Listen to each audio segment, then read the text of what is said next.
Bem-vindos a mais um vídeo. Nessa semana o canal comemorou 4 anos de existência. Então já faz 4 anos que eu tô aqui compartilhando minhas opiniões e minhas leituras com vocês. Aproveito para agradecer todo mundo que tá por aqui, que acompanha, que manda mensagem, comentário, livrinhos de vez em quando.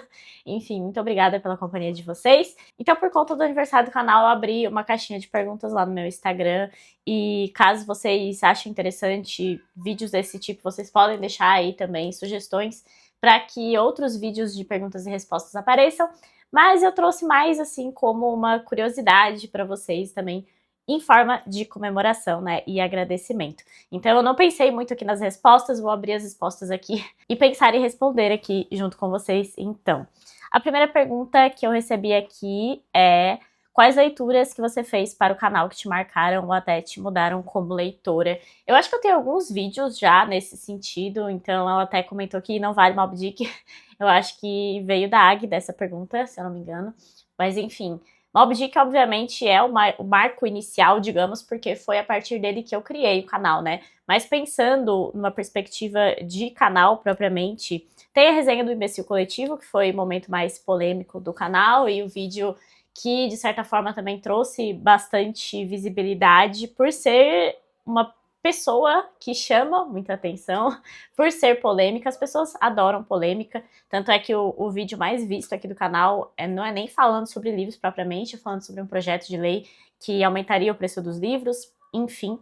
Mas tem algumas leituras também que fazer resenha pra cá foi algo muito legal de se fazer também, ou até projeto, como é o caso de Paraíso Perdido e Os Lusíadas, que foram projetos abertos de leitura que eu fiz aqui no canal e que foram bem marcantes, porque eu percebi que eu tinha capacidade de fazer aquilo, então foi um empurrãozinho também para encarar leituras mais difíceis, para encarar projetos, encarar coisas maiores também. Eu até abri aqui a minha playlist de resenhas, gente, tem muita resenha. Tem 120 vídeos de resenha ou comentário específico sobre leitura aqui nessa playlist.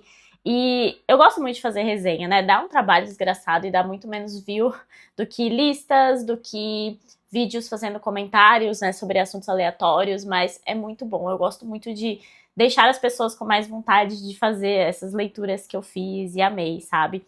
Então tem resenhas bem antigas aqui, como por exemplo de Os Demônios, Dostoiévski, que tem bastante view até hoje, assim, pessoas que chegam nesse vídeo, que chegam no canal por conta desses vídeos mais antigos.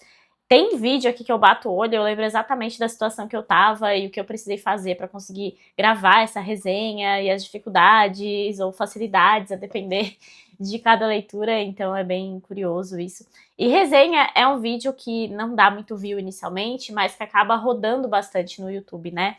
E esses vídeos, tem alguns vídeos assim que eu nem tenho coragem de abrir, porque são bem do começo, então óbvio que a gente melhora muito, tanto em questão de conversar melhor, de ter um vídeo melhor, qualidade de imagem, qualidade de áudio, então, enfim. Mas tem muita resenha aqui que eu gostei demais de fazer. Judas Obscuro, Crime e Castigo, Arquipélago Gulag, são livros que me marcaram bastante e que a resenha também me marcou bastante, eu gostei muito de fazer. Desse ano tem a de Quo Vadis, que ficou assim gigantesca, e essa resenha foi muito legal porque eu pude finalmente tirar tudo aquilo que eu tava pensando e interiorizando sobre esse livro, né? Então foi bem marcante, bem legal de trazer.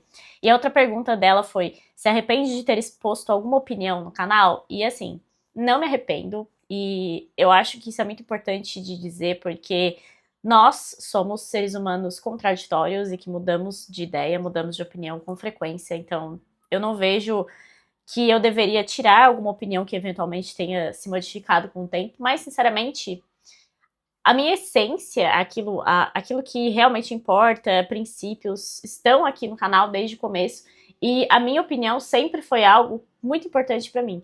Talvez eu me arrependa de dar muito minha opinião, porque isso fechou muitas portas no sentido de parcerias, de editoras que eu tenho certeza que, né, nunca vão enviar livro para mim por conta disso. Enfim, tem isso, especialmente por conta do ambiente que a gente vive, que é muito ideológico, muito polarizado, e enfim, ter uma opinião um pouco diferente já é um completo absurdo, mas eu não me arrependo e faria tudo novamente, tanto é que eu continuo dando a minha opinião aqui, e é algo muito importante que eu não vou mudar. O que você acha de livros escritos por IA? Eu acho que não faz nenhum sentido ler um livro escrito por IA, porque eu leio livros procurando experiências humanas, procurando coisas que me engrandeçam enquanto ser humano, então não faz nenhum sentido. Mas eu também não demonizo a IA, eu uso bastante a IA para revisões, para organização de pensamentos, enfim, ela é uma ferramenta de organização e é isso que as pessoas ainda não entenderam. Elas ou usam a IA como se fosse uma substituta do ser humano, ou elas não usam porque acham que ela vai substituir todos nós. E não é esse o ponto, né? Porque tem muita coisa no mundo, na nossa vida, que depende de humanização. E isso a IA nunca vai conseguir substituir. Essa pergunta foi do Giovanni. A Mônica me perguntou como que eu escolho as minhas próximas leituras, se eu tenho algum critério. Sinceramente, não tem muito critério, não. Eu faço listas, né? Eu tô sempre fazendo listas e eu me divirto muito fazendo listas. Nem sempre eu cumpro as listas que eu faço, e isso não é uma grande coisa, também um grande problema. Mas eu tenho muitos interesses e muitos livros que eu tenho aqui na minha estante, né? Então, volta e meia, eu fico parada aqui vários minutos encarando os meus livros e pensando o que eu gostaria de ler hoje. Isso acontece com certa frequência. Então, eu tenho muitas listas pré-definidas aqui dos livros da área de membros, ou projetos pessoais que eu tenho, acabo tentando, né, me guiar por aquilo, mas também tem muito disso do feeling, do que eu quero ler agora, do desejo de ler alguma coisa diferente. Então eu não me apego muito a critérios e, na minha opinião, não funciona tanto, pelo menos pra mim, não funciona tanto essa coisa de deixar tudo muito engessado, sabe? O Heitor me perguntou se o canal veio para somar nas leituras, no sentido de fazer você ler mais ou algo do tipo. Eu acho que o grande avanço que o canal me fez ter foi aprofundar as minhas leituras, porque uma coisa é você ler simplesmente para passar o tempo, enfim, né, sem tanta atenção, sem tanto empenho. Outra coisa é você ler, escrever sobre, fazer resumo, fazer anotação, depois conversar com outra pessoa sobre o livro, né, trazer um vídeo sobre o livro. Acaba que as leituras se aprofundaram muito mais para mim nesse sentido, então é algo muito positivo, né? Eu já defendo mesmo essa leitura ativa, essa leitura com anotações, essa leitura com exposição para outra pessoa, né, para que você aprofunde conversando com alguém, mas o canal em si já faz essa função, né, porque eu preciso vir aqui e se eu escolho fazer resenha de um livro, então eu vou precisar parar mais, pesquisar mais sobre ele. Então, nesse sentido, valeu muito mais. Ler mais eu não acho que seja o caso, porque, na verdade, como eu tenho muito tempo para gravar, editar, responder comentário, layout, design, coisas do tipo, que atualmente eu faço tudo isso e acaba demandando bastante tempo, né, demandando bastante empenho de mim, digamos. Se eu só fizesse leituras, talvez eu leria muitíssimo mais, mas o aprofundamento da leitura acontece muito por conta do canal, né? Aqui o Jonas fez uma pergunta um pouco maior, que eu vou ler para vocês. Alguns críticos acusaram Guimarães Rosa de escrever um livro que poucos conseguiam ler, que suas obras não eram acessíveis ao leitor comum, mas destinadas a um público seleto. O mesmo foi dito sobre Faulkner, por exemplo. Discorra, né? Justifique sua resposta. Então, eu concordo em certa parte com esses críticos, porque sim, uma pessoa que não tem experiência de leitura, é difícil que ela pegue um livro como Som e a Fúria ou O Grande Sertão Veredas e se apaixone pela literatura a partir deles. Mas isso não é impossível. Inclusive, eu vi pessoas que passaram por isso, né, que tiveram essa experiência de se apaixonar pela leitura, especialmente a partir de Guimarães Rosa. Mas eu entendo sim que existe essa questão de que não são livros totalmente acessíveis. Só que também a gente pode trazer uma outra questão, né? Por que tudo que eu faço precisa ser acessível a todo mundo? Porque o que eles fizeram, especialmente falando em Faulkner e Guimarães Rosa aqui, foram experimentações linguísticas, né? Eles, especialmente Guimarães, ele subverte uma ordem de escrita, de narrativa, que naquele momento poderia ter sido extremamente estranho e inacessível, mas que com o tempo, com a própria crítica trabalhando em cima disso, a academia trabalhando em cima disso e leitores cada vez mais falando sobre esses livros, eles se tornam mais acessíveis. Então acaba que toda ruptura ou toda grande inovação, toda grande mudança, né, precisa de algo que modifique aquilo que todo mundo já conhece. Então eu entendo que acaba sendo algo não necessariamente que precisa ser dessa forma, que necessário, né? Mas acaba sendo importante que exista algo que talvez não seja acessível inicialmente para que uma grande mudança ocorra. Então, eu acho que é uma crítica válida, e eu confesso até que isso me incomoda às vezes, sabe? De você precisar necessariamente estudar cada linha para entender um livro. Eu acho que sim, esse é um ponto que a gente precisa discutir. Mas aí eu sempre trago para vocês a minha maior reflexão no mundo da literatura, que é: você não precisa entender cada linha, sabe?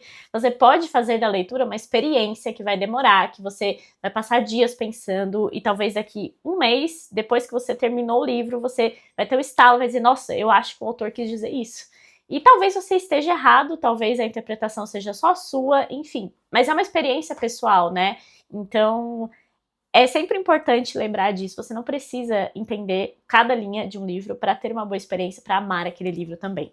A Haná me perguntou se eu já tive que lidar com algo mais difícil nessa jornada de difamação, briga ou desânimo. Sim, já teve várias tretas aí acontecendo e que envolveram especialmente o clube que eu tinha antes, o Clube Etos.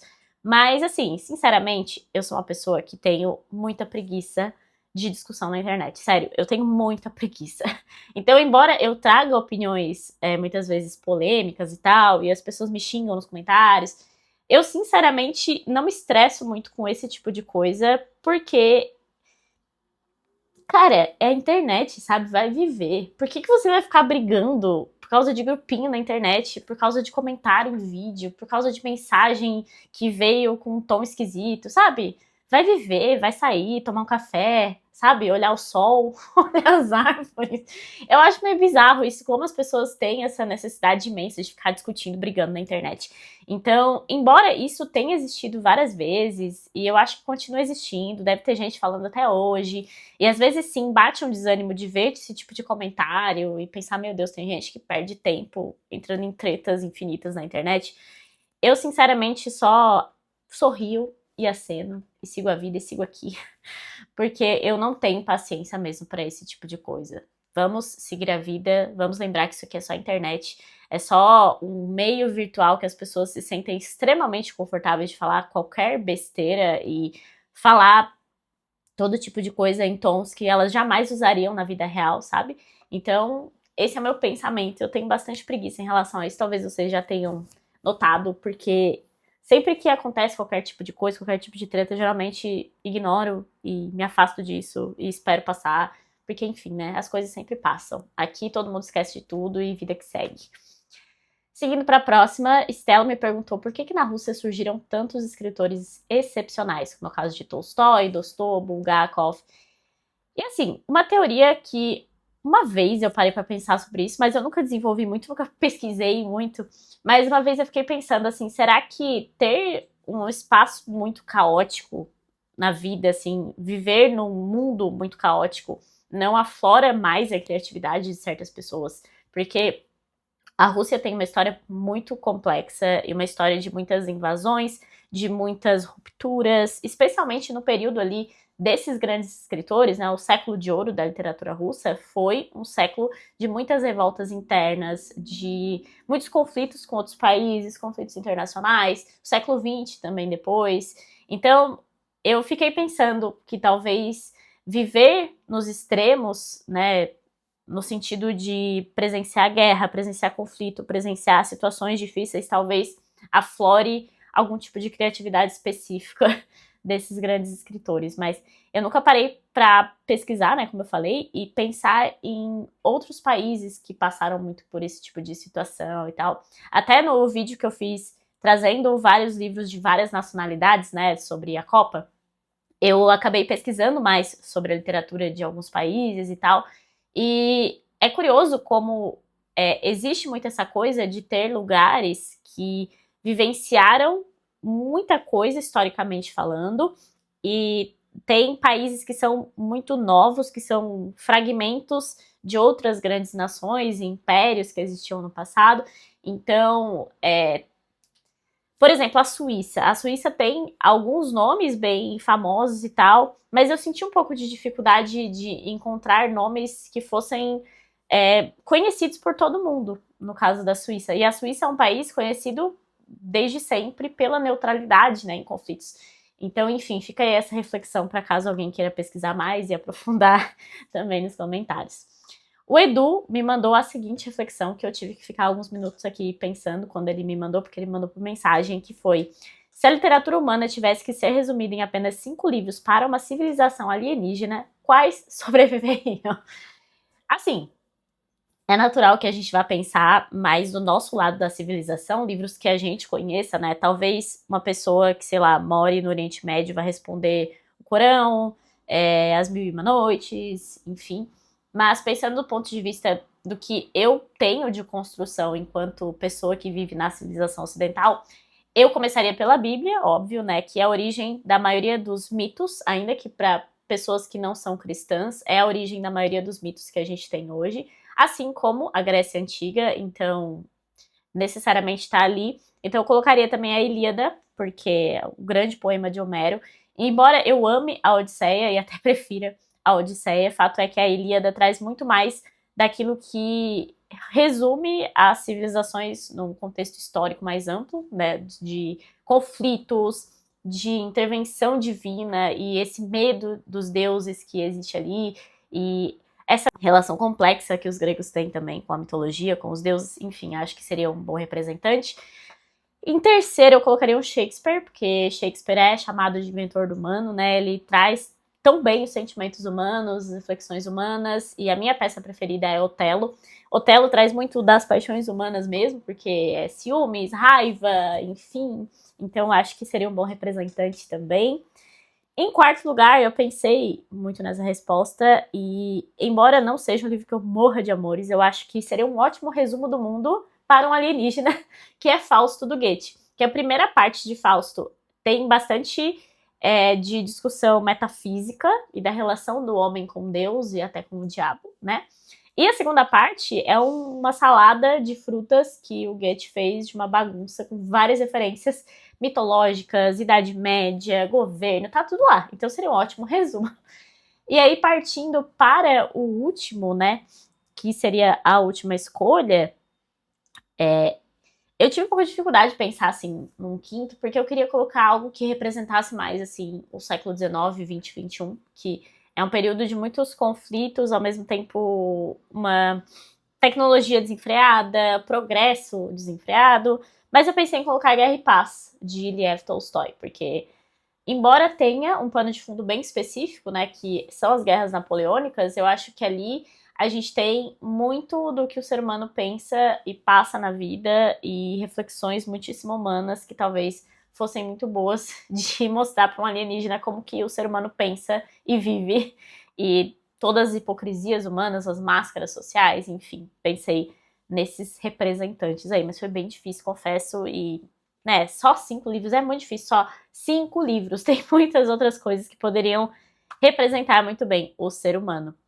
Qual é o seu poema épico preferido, favorito? Foi João Paulo que me mandou essa daqui, e, bom, essa é uma pergunta bem complicada, porque se me perguntasse há uns 3 anos, eu diria Odisseia, sem sombra de dúvidas, mas faz tempo que eu não releio Odisseia. Talvez ele volte a ser o meu épico preferido quando eu fizer essa releitura, mas eu acho que no momento eu diria Paraíso Perdido, até porque eu já li não faz tanto tempo, né? E também estou relendo agora, e é um poema incrível. Isso roubando um pouquinho, porque eu considero que a Divina Comédia não é um poema épico propriamente, né? É uma coisa que transcende todas as formas de classificação, mas eu acho que do poema épico que a gente conhece mais nesse formato, talvez seja Paraíso Perdido, assim, o meu preferido atualmente.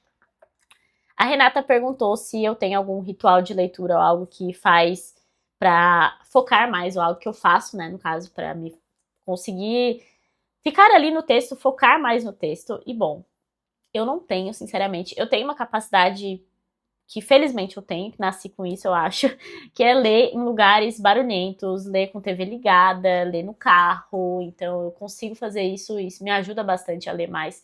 Mas eu confesso que eu não tenho. E eu confesso que eu tenho ficado um pouco preocupada com a dificuldade de largar o celular ultimamente e de não compartilhar tanto, assim, o que eu estou lendo naquele momento, porque meio que o meu perfil no Instagram começou com isso, né, de compartilhar sempre o que eu tô lendo, compartilhar algo mais do momento mesmo, né, Então, acaba sendo uma dificuldade que eu percebo hoje e para mim é uma questão também, isso de que a gente precisa encontrar momentos de tirar o celular de perto e de abstrair um pouco mais, de conseguir concentrar mais, mas felizmente eu ainda tenho essa capacidade aí de focar e de conseguir ler em meio ao caos. Então, é algo que me ajuda muito, infelizmente eu não sei ensinar isso pra ninguém.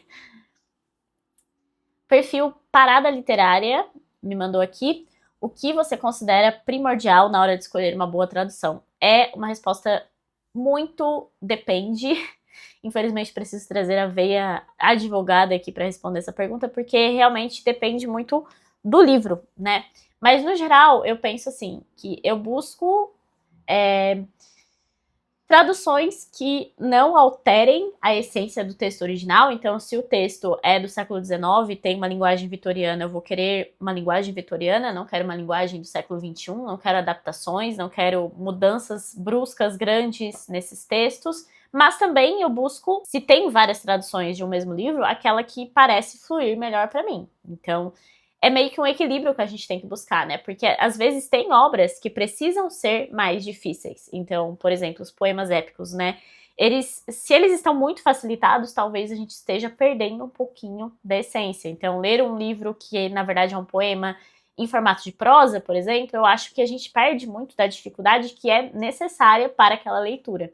Mas, no geral, é isso que eu busco, assim. Eu tento fazer um equilíbrio de algo que pareça ser mais fiel, porque eu não posso dizer que é mais fiel, afinal eu não conheço muito outras línguas, né? Eu só posso fazer comparações do tipo com o inglês, às vezes com o espanhol, mas muito difícil fazer.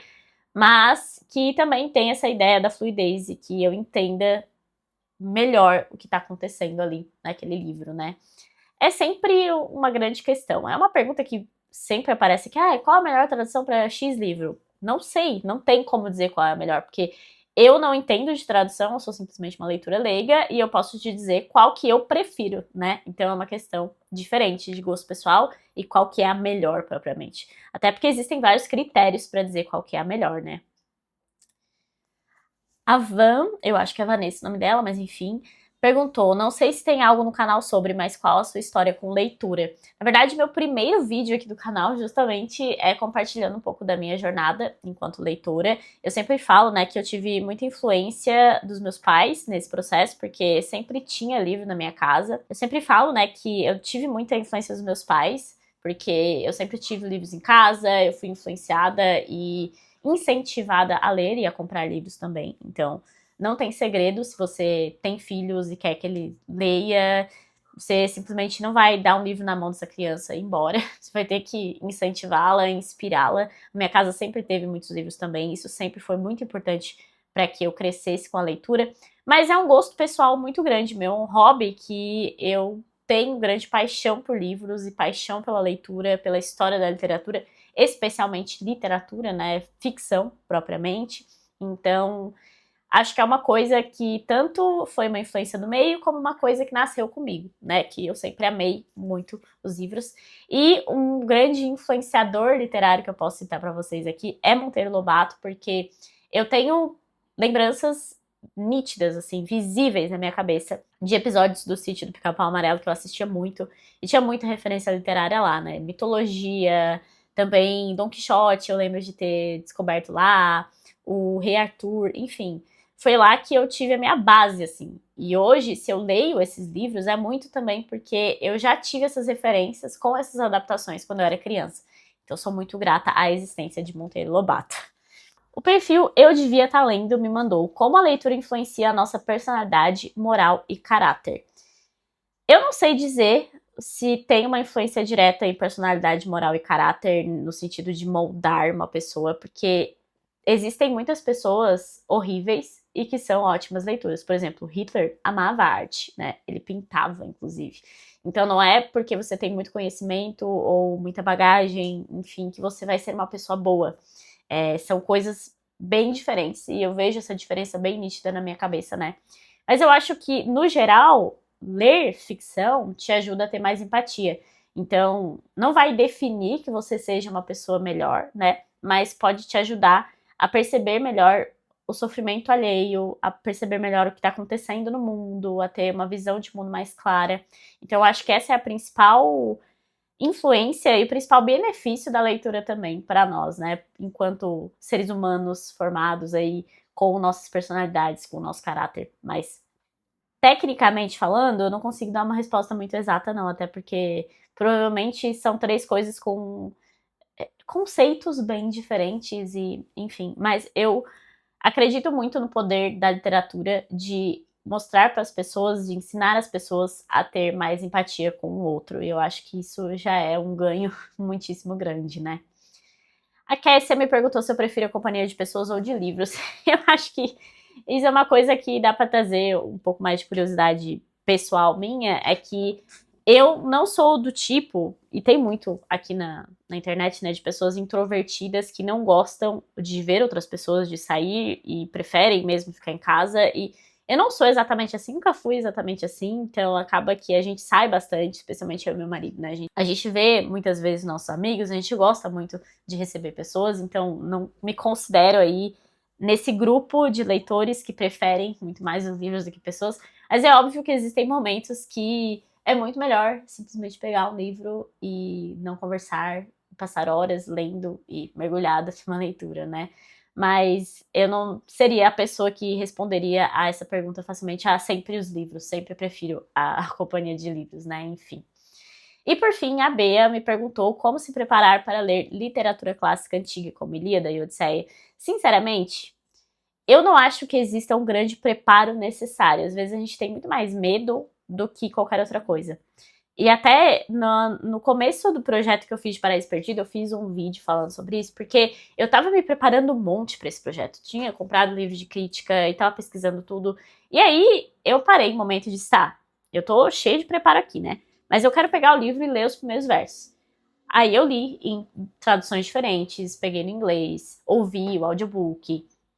Parei e pensei, meu Deus, isso aqui é uma das coisas mais bonitas que eu já ouvi na minha vida, que eu já li na minha vida, que eu já me deparei na minha vida. E por que eu tô fazendo tanto preparo e querendo ser uma especialista em poema épico e simplesmente não sento e leio, sabe?